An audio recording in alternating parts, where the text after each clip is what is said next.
E com vocês, o cara do restaurante Odolir. Bom dia, bom dia.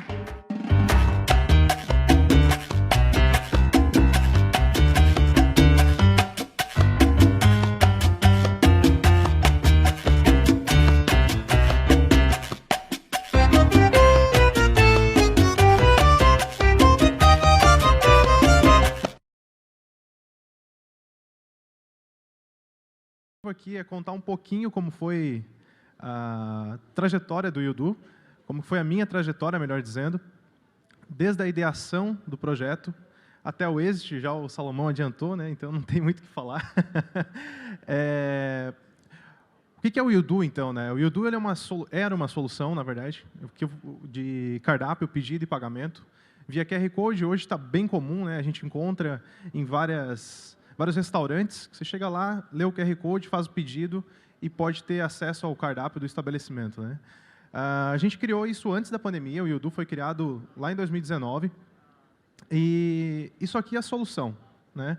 Então, acho que antes da solução, que é a pontinha do iceberg, quando a gente fala de montar um negócio, da jornada empreendedora, a gente tem que falar também da jornada em si. Né? A jornada em si não é a solução. Né? A solução é o que a gente vai entregar para o cliente no final, o que ele vai comprar, o que a gente vai divulgar. Para mim, essa imagem aqui, essa junção de imagens, representa o que foi o Yudu. Né? Então, tem várias fotos aqui de flip chart, de rabisco, de cortando o QR Code com tesoura num restaurante para poder testar. Todo esse processo, né? Todo esse processo da jornada, que tem muitos altos e baixos. Quem aqui tem startup ou qualquer outro tipo de negócio sabe como é difícil, né? E eu trago aqui uma provocação, que é basicamente, se alguém puder levantar a mão aí, que está no momento, talvez esteja nesse momento, nesse exato, né? Agora está assim, putz, se esse mês não virar, infelizmente eu vou ter que abandonar esse negócio, procurar um emprego, né? Tem alguém que está nesse momento assim, ou está quase, já tem um ali atrás. Bom, cada um passa pelos seus altos e baixos, né? Cada um passa na sua jornada pelo seu momento de pensar em desistir. O meu momento de pensar em desistir foi lá em 2020, quando a gente era em 4 sócios e todo mundo chegou para mim assim, eu sou desenvolvedor, né? Trabalhei muito tempo com programação e criei o Yudu, programei o Yudu. Então, eu tinha pedido a conta do meu trabalho, eu estava lá programando, criando, fiquei quase 4 meses trancado em casa, digamos assim, programando e criando MVP. E os outros sócios ainda estavam trabalhando nas empresas deles, né? E quando a gente colocou no mercado o MVP, todo mundo chegou e disse, cara, um abraço, 2 sócios foram embora e o outro foi para os Estados Unidos, enfim, e eu fiquei sozinho, né? Com o MVP num cliente funcionando, sozinho, programando, então eu tinha minha equipe, né? Eu estava lá, tinha vários e-mails, respondia o cliente no comercial, no suporte, no vendas, enfim. Minha jornada basicamente se tornou de manhã programar, de tarde vender e de noite dar suporte, né? Que os restaurantes abrem à noite, os que eu atendia na época. E para essa conversa eu pensei em puxar 3 pilares, né? Eu acho que resiliência e execução fizeram totalmente a diferença no negócio. Mentorias. E, bom, saber ouvir de modo geral, né? E o timing. Eu acho que o timing manda muito no negócio, né? De dar certo ou de dar errado. Mas aqui eu trouxe alguns prints que são de algumas mentorias que eu passei. O Salomão, a Karen, não me deixa mentir, eu fiz, eu acho que umas 50 mentorias ou mais. Tinha uma semana, quando eu estava em outro programa, não no Co-Creation, mas quando eu estava no Inovativa, eu cheguei numa semana a estar conversando com pessoas de 3 continentes diferentes. Então, ouvindo, né? Mentorias gratuitas, nunca paguei nada por isso. E eu acho que você não precisa levar aquilo como verdade, você não precisa ouvir o que o mentor está te dizendo e dizer, não, tem que fazer aquilo que o cara está falando. Mas você ouvir o que a pessoa está falando é essencial, né? Você ter pontos de vista, você ter visões do negócio diferente, eu acho que muda o jogo totalmente, né? Então, hoje eu invisto na empresa dele, que é o César, e ele deu uma frase que é vender é uma metodologia. E na época, quando a empresa eu fiquei sozinho com ela, eu nunca tinha vendido nada, né? Então, putz, programador de carreira, nunca tinha vendido nada. como vender, como fazer aquilo acontecer, né? Então, fiz muita mentoria para aprender isso, tornei aquilo uma skill minha, algo que eu nunca tinha feito, e vender, na época, para mim, era um dom, né? Todo mundo deve ter ouvido falar essa frase, vendedor tem o dom de vender, né? E muito pelo contrário, vender é a metodologia, vender é você criar processos e executar aqueles processos, né? Então, aí vem o timing de estar executando aquele processo no momento certo, né? E ouvindo os mentores para tirar informações que, às vezes, vão, assim, numa conversa com um mentor que não tem nada a ver com o assunto, o cara vai lá e te diz, ele te dá um insight de alguma coisa que você vai usar no dia a dia, né? Então, isso acho que mudou o jogo na empresa, né?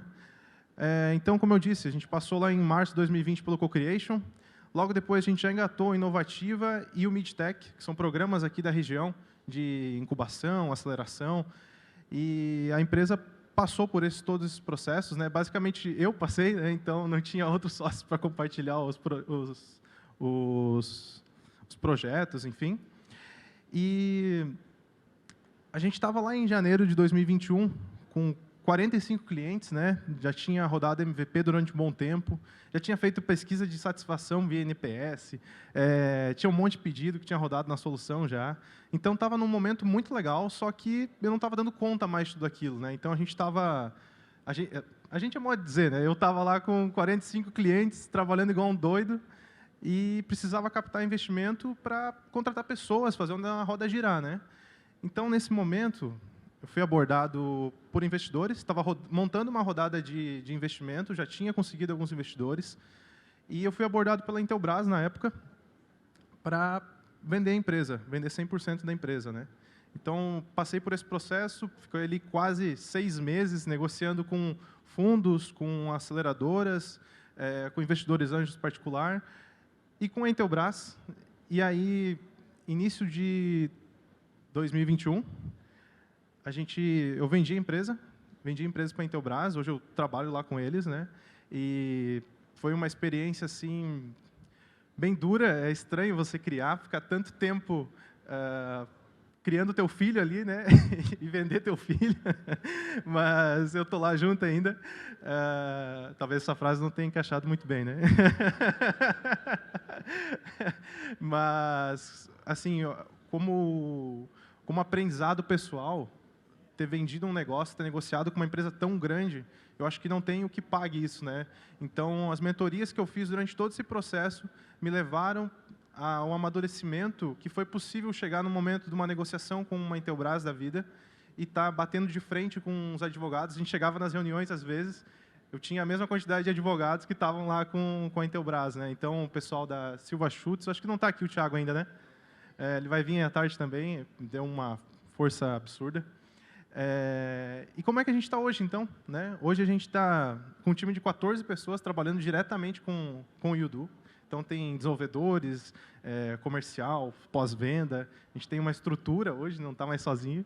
A gente já tem... A Intelbras ela tem, de modo geral, mais de 100 mil pessoas no Brasil comercializando produtos, né, via revendas. Então, a gente tem 100 mil pessoas que podem estar comercializando o Yudu, né? Então, de uma pessoa para 100 mil é uma diferença bem significativa. A gente está pensando numa expansão internacional agora para o próximo ano, para o Uruguai e para a Colômbia, provavelmente, com a plataforma. Ela já deixou de ser, na verdade, um garçom digital. Hoje ela já está abrindo outras frentes dentro da empresa, né? E a gente tem uma integração muito forte com os produtos. Então, um exemplo que eu dou que eu acho muito legal, um cliente lá do Nordeste, ele comprou o nosso produto de R$ 29,90, uma versão do Yudu, que custa R$ 29,90 por mês, e ele descobriu que a Intelbras vendia painel solar através desse produto. Então, ele foi lá e comprou um kit de painel solar de 30 mil por um ticket de R$ 29,90. Né? Então, acho que é essa a integração que as coisas que acontece dentro da empresa. Né? Você trazer fazer um cross-selling mesmo ali, né, de produtos que é inimaginável, na verdade. Né? Você nunca vai pensar que um cliente de um cardápio digital vai comprar um painel solar. Né? Então, acho que isso é algo que a gente está conseguindo trazer na empresa, uma veia de inovação diferente de software. Né? E, basicamente, é isso. Tá bom? Agradeço, pessoal. Muito obrigado.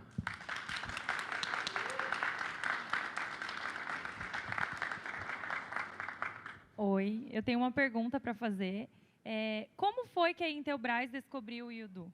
Que acho que todo mundo está curioso, né? Durante essa jornada aqui, obviamente eu resumi muita coisa, né? Até para caber no tempo. Mas quando eu estava no próprio Co-Creation, eu me inscrevi no Link Lab, que é um programa aqui que a gente tem da CAT, que faz o link, né, entre grandes empresas, corporates e startups, né? E vou dizer que não vou ser hipócrita em dizer, mas foi muito por acaso que eu marquei a Intelbras, porque não fazia sentido no primeiro olhar um negócio deles com o que a gente oferecia, mas depois que a gente entendeu o contexto, deu para ver que tinha realmente uma sinergia muito legal. Hoje o Yudu ele é comercializado junto com os roteadores da empresa, então você vai lá e compra um roteador para o teu restaurante, você compra o Yudu, né? Então tem essa conexão, mas a gente pode vender de outras formas, né? O pessoal, a gente trabalha com kits, por exemplo, de você comprar câmeras para o teu restaurante, alarme, toda a infraestrutura que a gente oferece e comprar o Yudu junto, né? Então tem essa questão, mas basicamente foi pelo Link Lab, né? Eles fizeram esse primeiro contato e após isso a gente seguiu na negociação. Muito bom, obrigada. Tem mais alguém que gostaria de fazer alguma pergunta?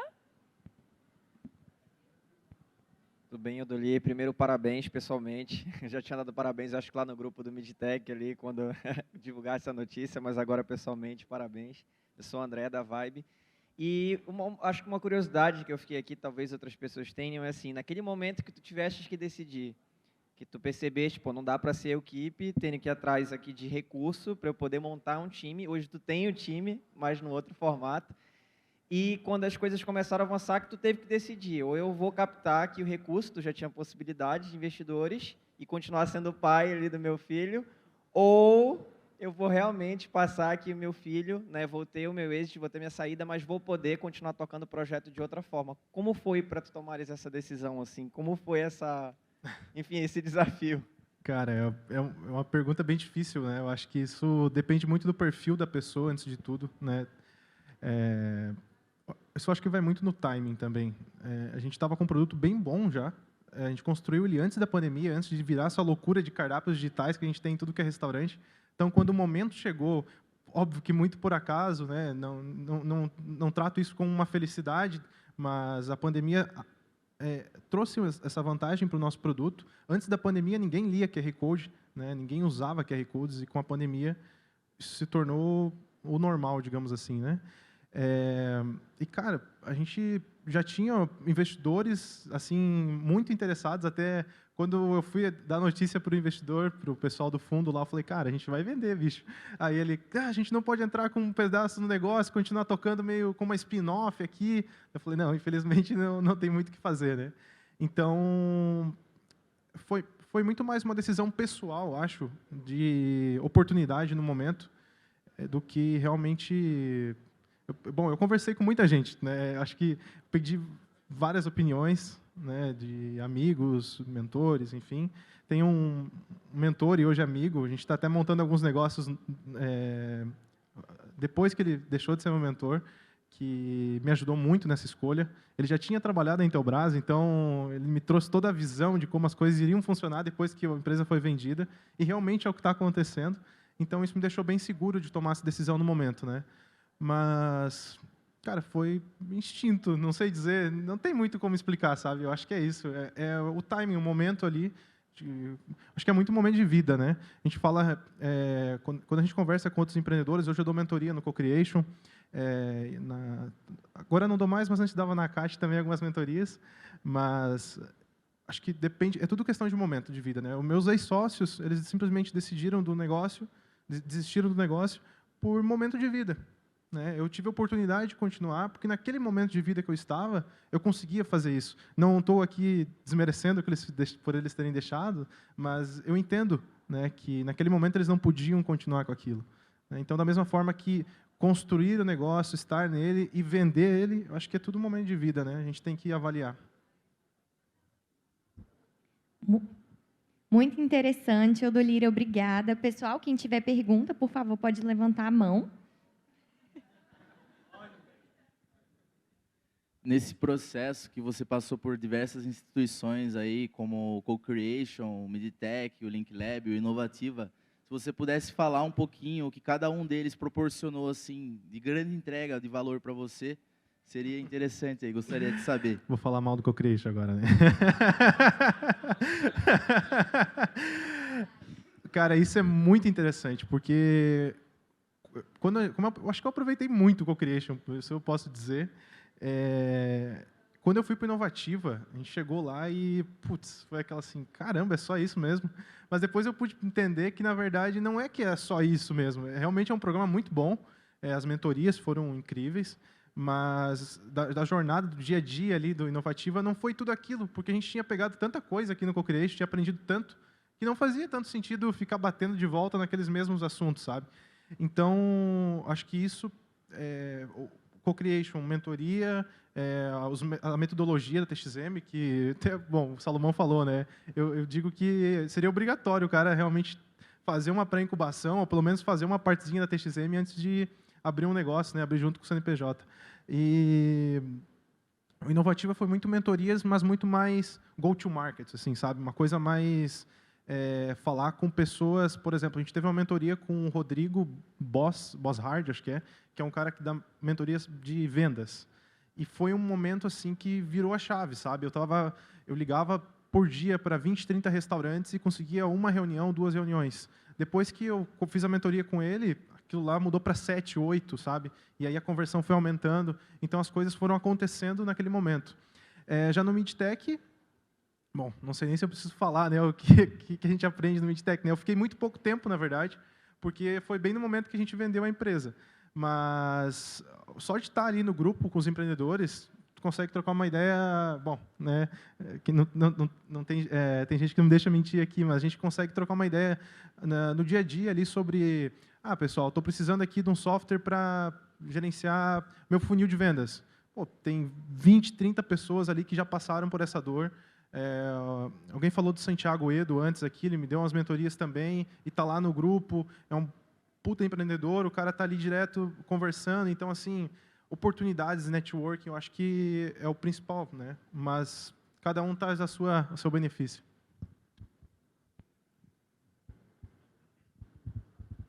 Opa, bom dia, boa tarde, boa noite. Meu querido, uma pergunta mais técnica. O software que você tem, você consegue pegar muitos dados, inclusive do comportamento do seu cliente, né? Vocês estão lidando com isso, querem lidar com isso, vão lidar com isso? E a LGPD? Sim, a gente consegue captar muita coisa, a gente faz isso desde o dia 1, na verdade, do Yudu, a gente capta dados.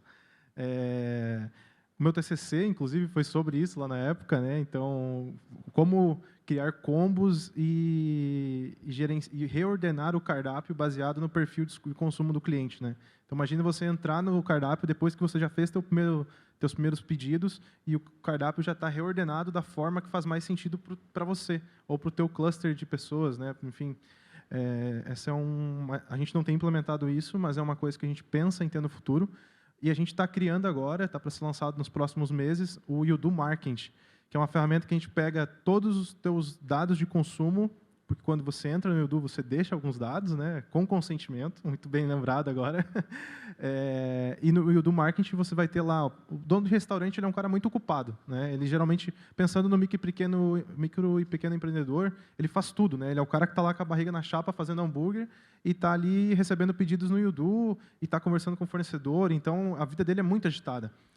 Para ele ainda fazer toda a parte de comunicação, campanhas, é mais complicado ainda, né? Então, o Yudu Marketing vem para isso, é uma microagência de marketing que vai oferecer templates, textos prontos, integrado com Facebook, Instagram e WhatsApp, SMS, enfim, que o usuário ele vai dizer, quero fazer uma campanha do Dia das Mães. Ele vai marcar ali o template do Dia das Mães, vai vir já umas fotos interessantes para ele, ele vai só ajustar o texto conforme o que faz mais sentido para ele, ajustar a imagem conforme faz mais sentido. Então, é uma mistura do Canva com um SEMrush da vida ali, e aí vai ter todos os dados que vieram do consumo dos clientes, né? Então, por exemplo, ele escolheu aquele perfil, aquele template, ele vai marcar o público de interesse dele, por exemplo, pessoas que comeram coxinha, pessoas que tomaram uma coca aqui no meu restaurante. A gente vai dizer para ele quantas pessoas ele vai alcançar com aquela publicação, com aquele tipo de público, e aí ele agenda essa publicação para o Dia das Mães, por exemplo. Então, essa é uma das formas que a gente está pensando em utilizar os dados, né?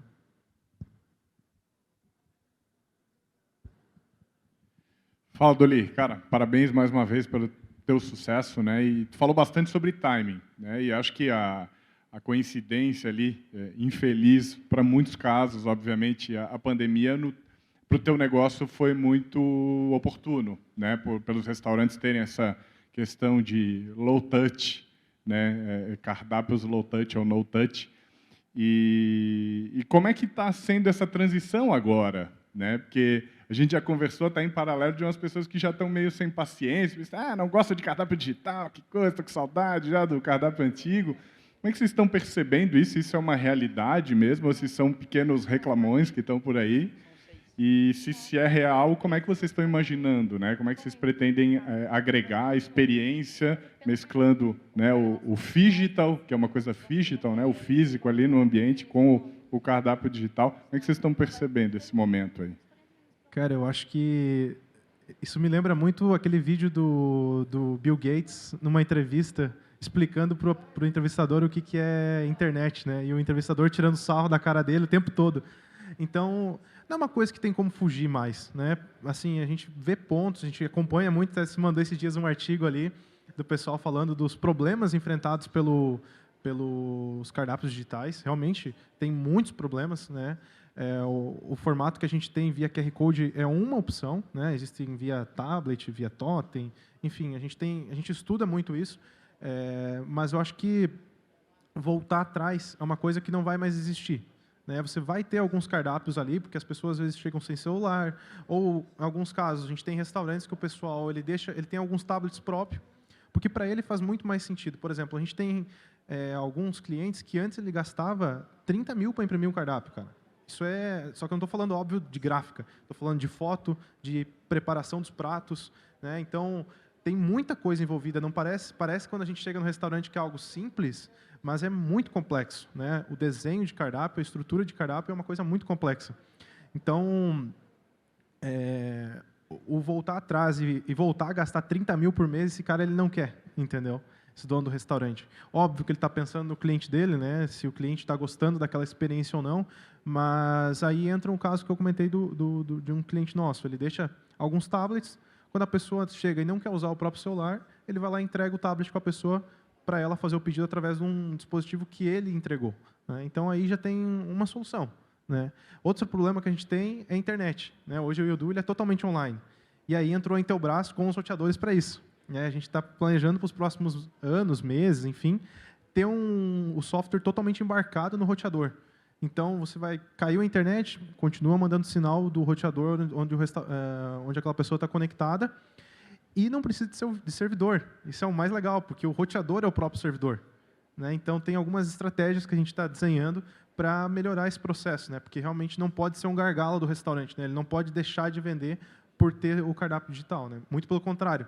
O cardápio digital tem que ser uma coisa assim, o garçom que estava ali atendendo, agora ele está disponível, ele não está mais ali atencioso, procurando alguém que está com a mão levantada para tirar o pedido. Ele tem que ficar fazendo um pós-venda. Ele tem que chegar na pessoa que está ali consumindo, perguntar como está o atendimento, tentar oferecer alguma coisa a mais, porque é aí que mora o diferencial do restaurante, né? Da pessoa que implementa bem o cardápio digital e daquela que não implementa bem e gera esse tipo de comentário.